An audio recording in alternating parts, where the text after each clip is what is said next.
Hello, tignan po natin kung kanino ba yung i-read natin, kaninong sign ba. Para po ito sa third quarter of 2024, July, August, and September. So, ayan, tignan natin kung kanino ba yung ating mapipick up.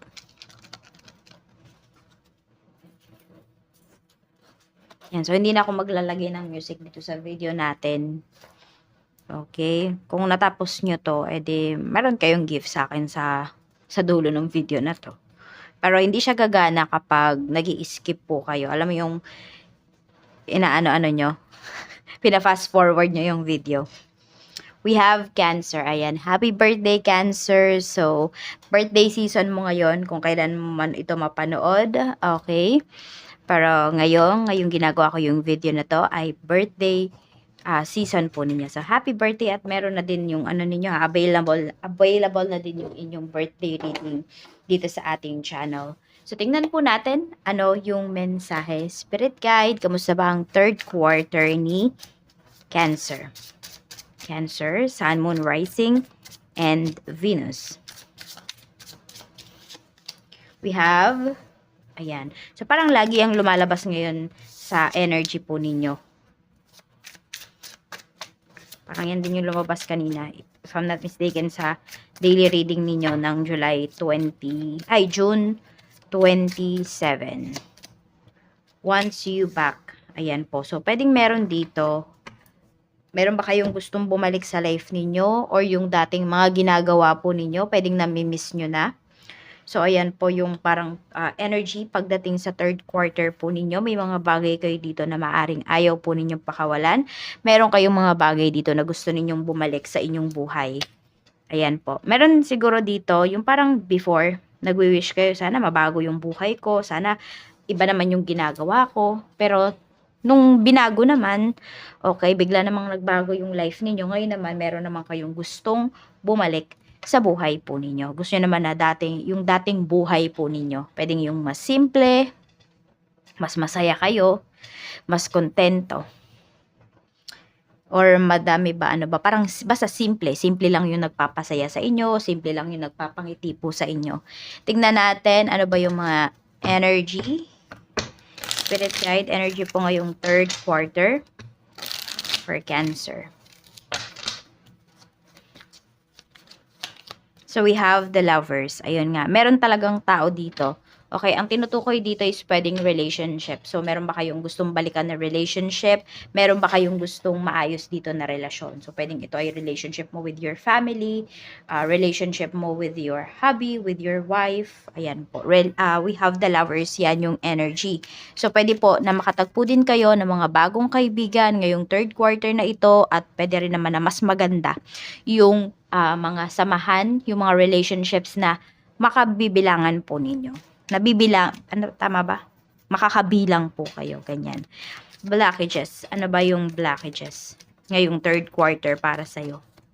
We have 8 of Wands. Okay. Medyo wag kayong magpapadala sa mga matatamis na salita. So, meron po niyan.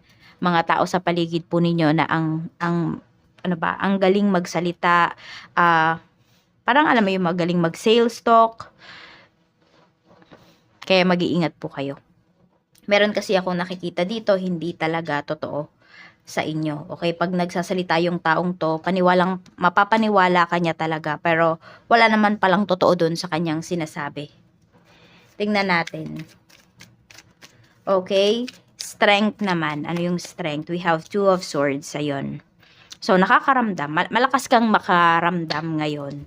Yung intuition mo, sobrang heightened po niyan, Cancer, ngayong third quarter. Kaya wag nyo pong babaliwalain. Tapos nakikita ko rin dito, yung iba po sa inyo, magaling kayong mag-multitask. So, pwedeng magagawa nyo po yan or maaaral nyo yan ngayong third quarter. Okay, check natin. Ano pa yung mensahe? Okay. Ayan yung strength mo. Satisfied ka ba sa mga ganap? We have 8 of Cups. Actually, parang hindi. Sa totoo lang, Cancer, yung iba po sa inyo, parang hindi kayo satisfied sa mga nangyayari sa life ninyo. Yung parang katulad nga din ng sinasabi dito. It's either may hiniling kayo before na nangyari, na ngayon, gusto nyo nang hilingin ulit na ibalik kayo sa dati. Yun yung nakikita ko. For some of you naman po is hindi kayo satisfied, kaya meron kayong mga ile-let go dito. Meron kayong mga ipo-pursue pagdating sa life ninyo. Pero nakikita ko naman sa inyo dito is lumalaban naman po kayo. So, yun naman yung kagandahan kasi, hindi lang naman kayo reklamo ng reklamo. Gumagawa rin po kayo ng mga pagkilos, 'di ba? Gumagawa rin kayo ng action doon sa mga bagay na sabihin natin hindi kayo masaya. Yes, hindi rin naman maiwasan na hindi magreklamo, pero at least 'di ba, gumagawa kayo ng actions. Tignan natin mga positive na pwedeng mangyari. Okay, we have the Chariot, we have Strength. So meron dito kung more on recoveries yung nakikita ko dito. So, pwede po na ang mare-recover ninyo, pwedeng health po ninyo. Yan. I mean, makaka-recover kayo. Okay? Meron din dito, pwedeng may mabubuntes. Meron din po dito, kung may nilalaban kayo ng mga about legal matters, or meron dito, kukuha kayo ng visa, pwede po siyang ma-approve ngayong third quarter. Or dito ma-approve yung mga papers na nilalakad nyo po. Tapos, ano pa? Yung iba po sa inyo ay meron ako na pick up kanina pero biglang nawala sa isipan ko. Nakalimutan ko siya bigla. Oo. So, ayan po. Ito yung positive things na paparating po sa inyo. Ayan. Yung iba sa inyo makaka-recover sa health. Meron din dito makaka-recover po kayo pagdating sa pera. At also, yung reputation po ninyo. Ayan po. So, meron dito magbibigay po ng respeto sa inyo. Depende din naman sa makukuha po ninyo na mga, you know, yung status ba ninyo sa life. Ayan po. Kaya, syempre, ingatan nyo rin po yan. Yes, yung ibang tao din naman kasi talaga binebase talaga nila yung respeto nila sa'yo sa kung ano yung mayroon ka. That's reality. Tingnan natin, negative things or reminders sa universe na pwedeng mangyari. We have 9 of Pentacles, okay? So, ayan po, tingnan natin. Medyo mag-iingat po kayo. Meron bang magsasanla dito ng mga alahas? So, make sure lang po na wag nyong isagad kasi baka hindi po na ninyo matubos. We have 10 of Cups. Ayan. Okay. So, more on medyo may na-overwhelm po dito. So, ingatan lang pagdating sa kaperahan. Reminder sa'yo ni universe na kasi, alam mo, Cancer, dire-diretso yung mga pagpapala sa'yo dito. So, yung iba po sa inyo, yes, sinishare nyo. Kaya lang kasi, pwedeng sobra-sobra din naman yung pag-share ninyo dito. Or baliktad din naman, baka naman sobra-sobra yung pagpapala sa inyo, tapos sobrang damot nyo naman. I know, maraming mga Cancer yan naman na mababait talaga. Pero syempre, iba-iba rin naman talaga ng ugali yung mga tao. So, ayun, yun lang yung nare-remind sa'yo ni universe. Wag sobra-sobra. Okay? Ayan po. Kasi pwedeng bawiin yan sa inyo in a snap. Wag maging masyadong greedy at wag din naman masyadong mabait. Tama lang po dapat. Pag sobrang bait naman kasi tayo, madaming umaabuso. Madaming nagte-take advantage sa atin. So, kamusta ba ang trabaho? Energy, pagdating naman sa trabaho. The Magician. Ayan, maraming gawain as usual. Pwedeng sobrang busy po ninyo. Parang lahat, alam mo yun, parang wala kang free time. Yun yung nakikita ko dito. Nando naman, napaka-strong naman ng energy mo, Cancer. Madami kang ginagawa. Alam mo yung ginagawa mo. Ayan, tingnan natin. Energy naman ng mga katrabaho mo. We have King of Wands. So, sa mga katrabaho mo din naman, hindi, more on meron dyan, hindi nagpapalamang. Ayaw niyang nalalamangan siya. Yun. So, pwedeng dodoblihin niya yung efforts niya. Okay. So, okay yan. Kasi pwedeng, nandun din naman yung parang healthy competition dyan sa inyong trabaho. At least, diba, hindi lang ikaw yung kumikilos pagdating dito sa inyong trabaho. Yung struggle mo naman sa work, we have 2 of Cups. Di ko alam kung may nagkakagusto ba sa'yo dito or may nangungulit sa'yo, may nagkakagusto sa'yo or may nagugustuhan ka pagdating dito sa trabaho. So, di ko alam kung okay ba yan sa work ninyo, di ba? Yung office romance. So, depende. Yan po. Yung iba dito, pwedeng nasa isang secret relationship kayo. Yes, sinisikreto talaga dyan sa trabaho, yung relationship po ninyo. Okay. Tignan natin. So, ayan yung struggle mo. Pwedeng nahihirapan po. Yung iba din naman sa inyo, hindi naman lahat ng ano nyo competitive. Meron din naman mga tamad. Ayan, we have the devil. Tapos meron dito parang laging humihingi sa'yo ng pabor pala. Ayun. So, ayan yung mga struggle mo pagdating sa work. Pwedeng hindi mo matanggihan. O, ingat ka ha. Tignan mo. 'Di ba sa school, meron dyan, ginojowa lang kasi merong napapala, no? May nabe-benefit, may gumagawa ng project. Tignan mo dito sa trabaho, baka mamaya ginojowa ka lang nung isang tao na yon kasi, ikaw yung gumagawa ng mga trabaho niya or mga reports niya. Kaya, mag-ingat kayo. Tignan natin. Okay, ano naman yung happiness mo pagdating dito sa work ngayong third quarter? We have Ace of Wands. So, meron ba dito nakakapag-travel kayo because of work? So, yung iba po sa inyo, yan yung inyong happiness. Pwedeng ito ay sagot po ninyo or pwedeng nagiging sagot po ito ng inyong company. So, it depends. Tignan natin sa mga nag-a-apply naman po ng trabaho. Ayan, sa mga mag-a-apply ng trabaho ngayong third quarter, matatanggap ka ba? We have Knight of Cups. Actually, may mga offer sa'yo dito. Ayan, tsaka may nakikita ako dito, Cancer, na pwedeng may tutulong po sa'yo sa pagtatrabaho.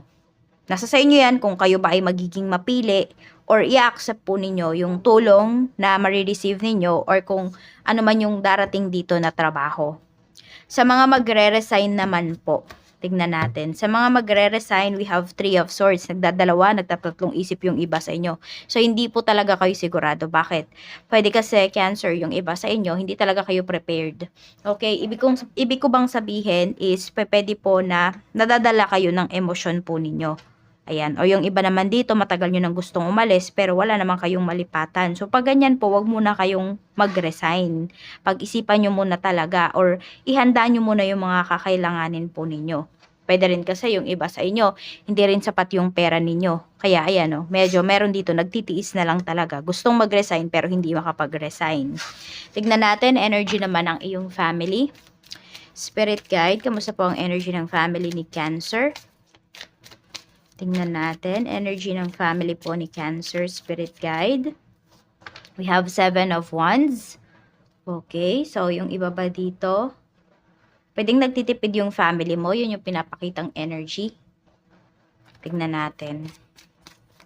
We have Queen of Pentacles. Okay, may matipid dito na family members, Cancer. Ayan, it's either matipid or napakagastos ng taong to. Energies po can be reversed. Okay, so ayan It's either may tinitipid na kayo. Pwedeng sino ba yung nagpapadala ng pera sa inyo, nagsusustento, ikaw ba, Cancer, or kunwari sister mo or brother mo. So, pwedeng binabawasan na niya yung binibigay sa inyo. So, kailangan nyo talagang magtipid. Ayan po. Tignan natin your parents. We have 6 of Swords. Okay, so some of you, pwede po na yung parents mo, ayan, medyo meron silang pagtatalo regarding sa finances. Meron dito. Okay, meron din naman ako nakikita dito, pinahihinto na sa pagtatrabaho yung father mo. So, ayan, meron kasi dito, pwedeng may negosyo po kayo. Ayan, at saka pwedeng matanda na din yung father po ninyo. Talagang kunwari, nasa retirement age na siya talaga. Tignan natin, ano pa, mga kapatid mo, we have Ace of Cups. Okay, kaya lang kasi yung iba sa inyo, pwedeng may maluluho talaga kayong mga family members. Kaya yung breadwinner dito sa family, hindi pa talaga makapag for good. Sabihin na natin na ganyan. Relatives, 8 of Pentacles. Okay. So, ayan yung parang family business yung nakikita ko dito. Hindi lang siya sa bahay po ninyo, sa family ninyo, nanay, tatay nyo, mga kapatid, hindi even relatives, ayan. So, hindi ko alam kung sino ba yung mas maalwan yung buhay sa side ng mother mo ba or sa side ng father mo. Kasi ayan, parang may business sila dito. Even yung mga relatives mo, ayan, may kanya-kanya naman silang business. Yes, may mga relatives ka na toxic, pero mas marami kasi dito masisipag. Mas more on pinagtutunan nila ng pansin kung paano kumita. Okay? Tignan natin. Kung meron ka namang mga anak, tignan natin. We have 10 of Pentacles. Marami naman po sa inyo, Cancer, ay ano po kayo, giliw na giliw kayo sa inyong mga anak. Sobrang proud po ninyo sa kanila. Tingnan natin. Okay, friends energy. We have 10 of Wands. So, parang marami kang friends dito na nai-stress ngayong third quarter. Ayan o, parang maraming pinapabili sa kanila yung mga, mga mahal nila sa buhay. Ayan po. Meron dito, kaya napapagod, kaya stress. Sobrang daming trabahong ginagawa. Tignan natin, okay? Ano ba yung nararamdaman nila sa'yo ng mga kaibigan mo? We have Knight of Wands, okay? So, ang mga kaibigan mo naman, tinuturing ka naman talaga nilang kaibigan. Okay, yung iba nga dito, tinuturing ka pang mga, parang it's either kapatid or nakababatang kapatid or older na kapatid, ganyan. Basta tinuturing ka nilang family members. At saka, feel talaga nila, Cancer, na maaasahan ka nila. Hindi man to monetary, okay? Parang kapag kailangan ka nila, kailangan nilang kausap, nandyan ka. Tingnan natin. Ano pa yung mensahe? Okay, pagdating naman sa love life, kamusta naman yung main energy pagdating sa iyong love life? We have 4 of Wands. So, marami po sa inyo ay stable naman po yung inyong relationship. Ayan. Or sabihin natin, pwedeng sa totoong buhay, yung iba sa inyo, or sa totoong nangyayari sa loob ng bahay, hindi stable. Pero pwedeng yung nakikita ng mga tao sa paligid po ninyo, stable yung inyong relationship. Stable yung inyong marriage, matatag. Okay, yung mga single ba ngayon, single pa rin ba kayo by third quarter? Tignan natin. We have 10 of Swords. Okay, yung iba po sa inyo, pwedeng magkakaroon kayo dito ng makakausap. Okay, so talking stage. Kaya lang mukhang it's either ibablock mo yung tao na yun or ikaw yung ibablock niya. So, sa hindi maganda magtatapos yung yung connection ninyo ng taong to. So, nasa sayo kung i-entertain mo ba siya. Ganito lang naman daw yan eh. Magsisisi ka pag hindi mo trinay. Magsisisi ka din kapag alam mo na na ganun yung mangyayari pero trinay mo pa rin. So, ano bang gusto mo? So, i-push mo na lang kung mayroon man. Ayan, kung meron ka man dito makaka-talking stage, makikilala. Tingnan natin. Basta yun lang, mag-ingat ka lang talaga. Sa mga in a relationship, still in a relationship ba kayo? We have the Star, yes. Okay, so meron nga dito, mas magiging close pa kayo ng person mo. Yung parang mga problems ninyo, nitong mga nakakaraan, pwedeng by third quarter is maayos nyo po yan. Mas maayos nyo yung inyong relasyon. Sa mga byudo, single mom, single dad, may magseseryoso ba? Queen of Swords. Ayan, byudo energy nga yung pinapakita dito. So, tingnan natin. Okay, we have the World. Meron ba kayo nakakausap na nasa ibang bansa? Ayan po. Yung iba po sa inyo, ang magseseryoso sa inyo dito, pwedeng nasa malayong lugar. Okay? Wala po dyan, parang hindi malapit po sa inyo. Yung tao na pwedeng wala mo nang masyadong alam po sa background po ninyo, sa family background ninyo. Yan, yung pwedeng taong magseryoso sa'yo. Pero yung iba naman po sa inyo, wala na akong nakikita dito na okay. Ang na-pick up ko dito, pwedeng 'di ba na byuda or byuda na kayo, tapos meron kayong karelasyon before o dati nung siguro mga bata-bata pa kayo, no? Meron kayong nakarelasyon tapos pwedeng 'yun po yung hinihintay ninyo. Yan. Pero hindi ka naman gagawa ng paraan para makausap yung tao na 'yon. Parang wini-wish mo lang ba na kung nasaan man siya, ganyan. Parang kung 'di ba kung byudo or byuda na rin yung tao na 'yon, saan magparamdam siya. Yung tipong ganun. Pero kung lalaki kayo, siguro hinahanap po ninyo.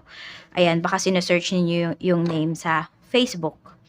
Tignan natin. Pero ito, yung iba naman ay nagtatrabaho po sa ibang bansa. Yun, parang trabaho lang talaga yung gusto po ninyo sa mga byuda po dyan na iba. Single mom, single dad. Mga anak po at yun, kabuhayan talaga ang ninyo, iniintindi. Sa mga married naman, ano yung mga positive na pwedeng mangyari? We have Ace of Pentacles, okay? Negative, we have King of Cups, okay? Positive, pwedeng ibigay na sa'yo lahat ng asawa mo yung kinikita niya. Ayan po, wala na siyang itatago sa'yo pagdating sa kaperahan. Yes, yung iba sa inyo, wala naman talaga siyang tinatago. Pero ito, kung may mga extra money pa siya, ibibigay niya po yan sa'yo. Ang negative, ayan, pwedeng, kaya niya binigay sa'yo para ikaw yung mag-control ng pera. 'di ba, nung mga gastusin po ninyo. Pero ang mangyayari, ayun, parang medyo may drama kasi akong nakikita dito. Okay, yung iba po sa inyo kaya po yan binigay sa inyo para talaga ma-budget ninyo kasi puwedeng pag-asawa niyo yung naghahawak. Doesn't matter po ha kung ano yung gender ninyo or yung role ninyo dito sa inyong marriage. Pag-asawa mo kasi yung naghahawak, puwedeng lagi siyang nahihingian. Yung hindi ba siya makatanggi, kaya niya binigay sa'yo yung pagba-budget. So ayun, kung yun talaga yung ayan, sige tanungin mo siya kung yun ba yung gusto niyang mangyari. Kasi siyempre baka naman mamaya, 'di ba, may manghiram tapos hindi ka tumanggi. Tas baka mag-away pa kayo. Kaya tanungin mo rin siya. Yan, kung may pagbabago dito sa pag-handle ninyo ng inyong finances. Tapos medyo emotional din talaga yung person mo, yung asawa mo, ngayong third quarter na ito. Kaya mag-usap po kayo. Pahalagahan mo yung side niya, yung sinasabi ba niya, iparamdam mo sa kanya na mahalaga yung sinasabi niya. Money energy, happy ka ba? We have 6 of Wands. Marami naman po sa inyo, happy po kayo dito pagdating sa inyong kaperahan. Tapos meron ding mapopromote kasi dito, so baka merong salary increase. Tignan natin. Okay, may paparating ba? We have 5 of Cups. Okay, yung mga hinihintay po ninyo dito na paparating na pera is pwedeng may delay siya. Oo, may delay ka na maramdaman dun sa mga pera na hinihintay mo. Pero tingnan natin kung marireceive mo pa ba siya. Kahit na may delay. Yes, marireceive nyo naman po. Kaya lang i-follow up daw po ninyo. Parang alam nyo na nga, di ba? Kunwari, alam nyo after 5 days darating na yung pera. Tapos hindi siya dumating, wag nyo pong hahayaan. Okay, i-follow up po ninyo. Tignan natin. Okay, kamusta naman yung iyong health? Kamusta po ang health spirit guide? We have 9 of Wands. Okay, so yung iba sa inyo, wag makulit. Kung meron talagang mga bawal kainin, wag po ninyong kakainin. Ayan, we have 2 of Pentacles. So, pwedeng may naglo-lose ng weight dito. It's either merong kailangan mag-lose ng weight or merong kailangan dito mag-gain ng weight. We have 6 of Pentacles. Ayan. So, more on sa mga kinakain. Ayan po, mag-switch na daw kayo sa healthy foods. Yes, hindi nakakaganang kumain, pero masasanay din po kayo. So, parang ngayon pa lang, ayan, ibahin nyo na talaga yung diet po ninyo. Tignan natin, okay, sa mga mag-start namang mag-business, ayan, tignan natin. Okay, 8 of Swords. Wag muna daw, marami pa kayong hindi nalalaman pagdating dyan sa inyong i-build na negosyo. Ayan po, sa uumpisahan po ninyong negosyo. Para kung feeling nyo ay wala nang nakatakip sa inyong mga mata, aral nyo na lahat, then i-go nyo na. Pero kung hindi pa, alam mo sa sarili mo, na hindi mo pa napapag-aralan yung itong aspect na to sa business mo, yan, wag mo na kayo mag-start. Tignan natin. I mean, kulang pa yung background ninyo pagdating dun sa business na iuumpisahan po ninyo. Sa mga may current business naman, we have 3 of Wands. May expansion na pinapakita dito. Yung expansion na to, pwedeng hindi po ito yung expansion na magtatayo kayo ng business sa ibang lugar. Hindi ganun. Kung hindi pwede po na magdadagdag kayo ng mga bagong produkto, pwede rin po yun. Or magdadagdag kayo ng tao. Kasi lumalaki na yung business po ninyo. Tingnan natin saan pa ba tayo. Okay? Sa mga nalulugi po yung business, we have the Fool. Tingnan natin ano tong the Fool na ito. We have the Emperor. Okay, laksan nyo daw po yung loob ninyo na magpanibago. Yun yung nakikita ko dito. Ayan o. More on panibago na to. So, yung iba sa inyo, parang need nyo nang i-give up yung current business po ninyo. Tapos mag-start na lang kayo ng bago. Yun, dun ha, aralin nyo na talaga. Or, umiba kayo ng pwesto. Pwede kasi na yun yung dun kayo nagkakaroon ng problema. Hindi ko maalaman kung yung kausap po ninyo, kunwari yung landlord pa ninyo. Baka may problema kayo, ganun. So, parang isa siya sa nakaka-evil eye nung po ninyo. Or dyan sa lupa na pinagtatayuan ninyo ng business ninyo. Parang may evil eye kasi. May nag-i-evil eye ba? Kamusta ba ang kita? King of Pentacles. Marami po sa inyo na nagbi-business. Ayan. Maganda po yung kita ninyo ngayong third quarter, July, August, and September. So, ikaw, nasa sayo to para sa mga nadulugi. Kung titignan mo ba kung gaganda pa yung sales mo. Yan. So, dapat marami ka ditong mga bagong pakulo or mga bagong produkto. Ayan po. Or paano mo ba i-market yung iyong negosyo. Tingnan natin ano naman po ang ating mga blessings na pwedeng ma-receive. Cancer. Cancer. Ano yung mga blessings na pwede mong ma-receive? Kuha tayo ng tatlo. We have a blessing on the senses that give the world to you. So, yung humor mo, okay, gamit na gamit mo yan ngayong third quarter. We have a blessing for unity where once there was division. So, pwedeng may mga sitwasyon na hindi sobrang magiging mabigat because you have your humor, you have the power na parang kausapin yung both sides. Okay, a blessing for a fresh start. Okay, so may bagong simula dito. So kung sino man yung tao na to na gusto kang pabalikin sa life niya, it's either magtatagumpay siya or pwedeng ikaw yan. Cancer, meron kang gustong tao dito na bumalik sa life mo.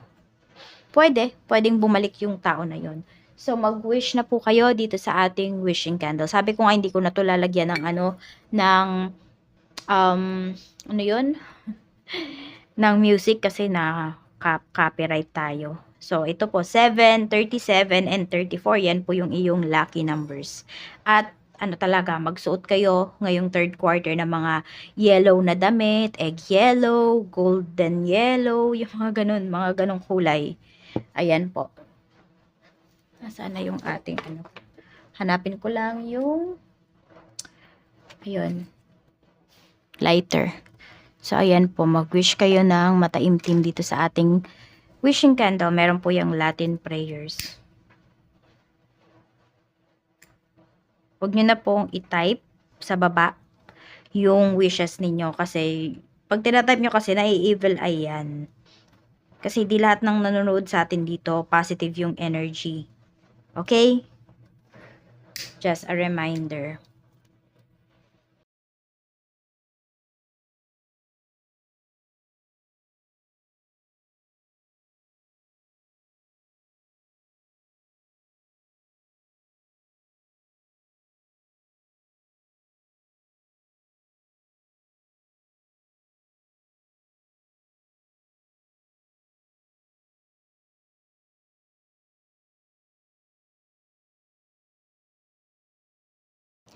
Kung nakaabot po kayo sa part ng video na ito, maraming salamat po sa inyong walang sawang pagsuporta.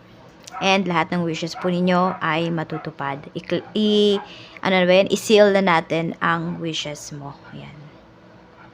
Maraming salamat and more blessings to come.